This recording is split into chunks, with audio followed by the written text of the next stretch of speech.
Have you ever wondered what happens behind closed doors when the government suddenly decides a piece of software is too dangerous for the rest of the world to see, only to completely change its mind a few weeks later?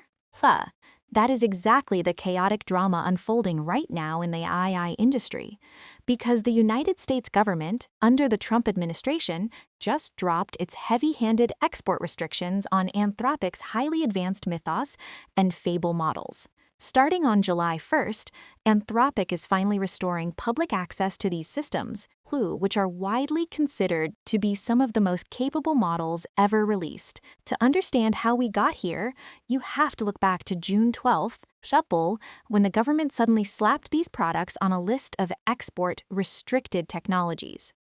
This meant Anthropic could not legally offer them to foreign nationals without special approval, and since complying with that kind of rule at scale is a logistical nightmare, they just had to shut down public access entirely. It caused a massive uproar. Now, after weeks of tense negotiations, Secretary of Commerce Howard Lutnick announced a new agreement. Anthropic has promised to proactively detect security risks, work on protocols with the government, and report malicious activity. But here's the thing that makes you scratch your head.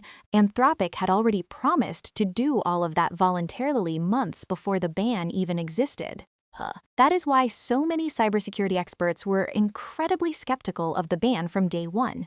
To a lot of insiders, this did not look like a genuine national security measure at all. Instead, it looked like political leverage, deliberate move to punish Anthropic executives because they had publicly criticized how politicians might misuse this technology.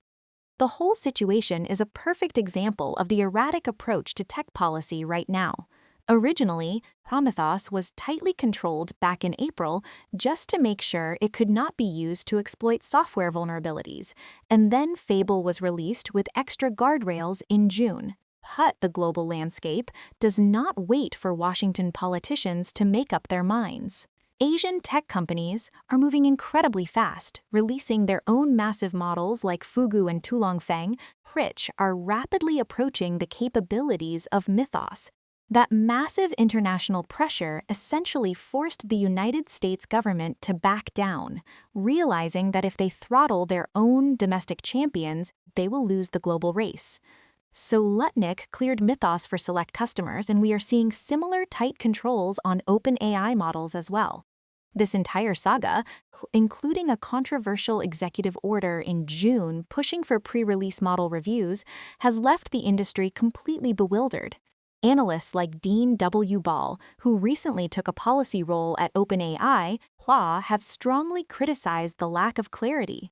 If you are trying to build the next generation of artificial intelligence, having the rules of the game completely rewritten every few weeks makes long-term planning nearly impossible.